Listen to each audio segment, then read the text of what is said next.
I think it's a good building game for our team and our program going into the year. Obviously, the first time we played a real game in front of people and fans, with real referees and timeouts and all the things that go into it. We were a little jittery at first. I think our guys were almost too excited. And then I think it didn't affect us as much on the offensive side of the ball where it normally does. And it affected us more defensively. I thought we were overextending ourselves and we weren't as solid as we practice every day. But we did a nice job of making an adjustment at halftime and really locking in and getting in the stance and doing a better job guarding the ball. And was pleased with the effort from the entire team in the second half. And certainly a game that we can look at the tape and build on as we move forward and get ready for our opener. My first question would be for Kellen McNeil. This is your first game at UNCG, coming from Delaware. What's the transition been like coming from MEAC to SoCon and sort of the whole process? Well, it's definitely been a little bit of a tough transition because at Delaware we played a completely different style of play than here at UNCG. But Coach Miller, he gives me a lot of confidence, and his energy and intensity, I just love it here. So it's been a hard and easy transition at the same time. You feel like your game fits in well with this style of play? Yes, definitely. I had to lose a lot of weight this summer to play for Coach Miller.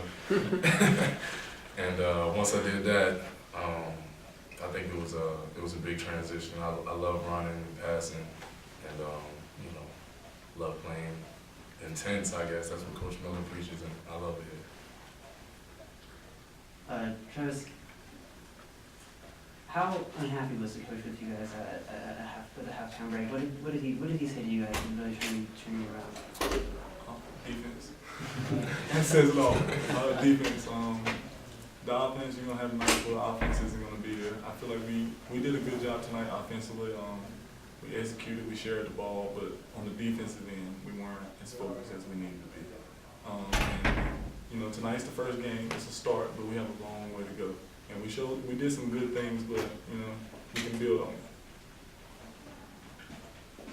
Do you feel like the pace you guys are playing, is there a danger of kind of getting sloppy at points where you're running around and trying to create havoc and then losing guys, stuff like that?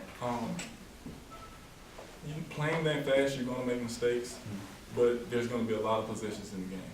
And so if we can play that fast for 40 minutes, the other team's gonna wear it down too. And so if we're in shape, even though we're making mistakes, we're gonna get a lot of easy layups, open shots, because we're running and we're just more in shape. And so, it's like a catch-22. You're gonna have a lot of turnovers, but you're gonna get a lot of easy buckets if you do what you need to do. Now, Coach, not to take anything away from Bluefield State, but they're not really the caliber of a team like Davidson that you're going to be competing with in SoCon this year. What can you take away from this game that can be applied to teams like, when you play teams like Davidson or Charleston? Well, I thought Bluefield did a really nice job of spreading this out and taking advantage of their quickness. Certainly they don't have the talent level that teams in our league and teams on our schedule have, but they weren't bums either. Guys that were physical, they took it right to us. They really helped us work on guarding the ball. I thought that was one thing we were struggling with in the first half, is containing the ball and being solid and just one-on-one, man-on-man defense. And I thought that was really good. They were also fairly physical. And I think this team has to be a great box-out team. It has to be a more physical team if we're going to be successful. And they did a nice job of showing that to us tonight. So I think, guarding the ball, rebounding, physical play. They shot more free throws than we did tonight. So I think those are the type of things that help us moving forward. And certainly they weren't a bad basketball team at all. This being an exhibition game for your team, what young players do you feel stood out that might got some extended playing time tonight and made a case for themselves that they might see some more time during the year? I don't place too much emphasis on one game. We've had 30-some practices, including the stuff we did in the preseason, and that says a lot more to me than just one game. But we're fortunate as a program right now that we have upperclassmen that are experienced and ready to play those big minutes in games. And then our freshmen really get a chance to learn and work under them. And they'll get opportunities this year, but they're not thrown into the fire in the sense that they have to play 20, 30 minutes a game. And I think that's how you know your program's getting to a better place. because I really do feel like we have upperclassmen that are ready to compete. All that said, I thought all the young guys did some nice things. K.L. Locke has been pretty consistent scoring the ball through practice to this point. He's got to get there defensively and on the backboards, which he's capable of, but freshmen are on a roller coaster sometimes, and these guys are no different than the other freshmen around the country. But I thought all three of those guys did a nice job tonight and had some good moments. So just what was the atmosphere like tonight, and how does it compare to, you know, I guess some of the early season games last year? It was amazing. It felt good to come out to a packed house. That lets us know that the school and the city is behind us, and we're not in it alone. You know, you got an environment like that, it tends to hype you up, sometimes a little too much, and I think that's what it was in the beginning of the game. But it's a good start to come out and see the people are, you know, they support us. And so hopefully we can do it at the Coliseum. Yeah, there's more excitement around this program than there has been since when Kyle Hines left. How are you guys planning on using that and sort of using that for you and not really letting that get to you, not let that pressure get to you?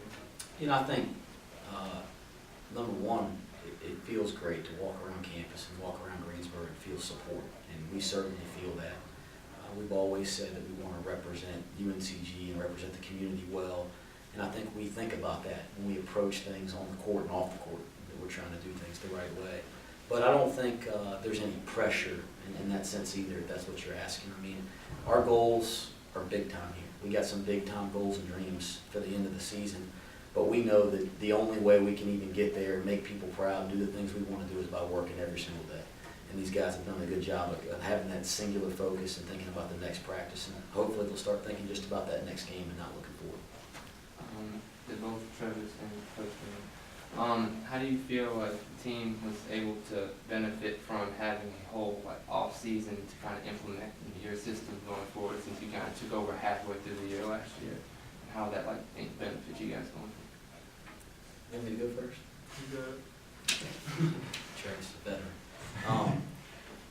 I think, you know, it's still in the process of getting there. I mean, I think they're still learning. Obviously, they've had much more practice about the things we're trying to do now than we did in the middle of the year last year, the things we were doing towards the end of the year. I'm hoping that defensively we'll see the biggest improvement. They did a really nice job of grasping some of the offensive concepts last year, and they grasped them quickly and had success. And they know that I give quite a bit of freedom to them offensively. But defensively, I hope that they continue to improve. And I think these preseason practices have really let us build some habits, so we're not having to think defensively as much as just react. And you see a big difference now when you look at our upperclassmen that have been in the program doing the things that I've preached at least for the last, 8-9 months versus the guys like Kelvin and the freshmen that have just learned it for the last 2 months per se. And the older guys, they seem to have that more of they have a better understanding, I'd say, and you see that it's going to take a little bit for some of the other guys. He's a coach here, right on the head. It's becoming second nature now because we do it every day, and now we're under him. So, in the beginning we were kind of still with the old coach, his methods and stuff, and so now with the time, what Wes wants us to do is second nature to us, and I think the biggest part of it, we can help the new guys now because we know it almost just as good as coach knows it. So anytime you're on the court and you have an upperclassman who can help, like Kelvin, a new guy, instead of the coach having to pull him to the side during the game, it helps a lot. Anything else? All right. Thank you, guys. Thanks. Thank you.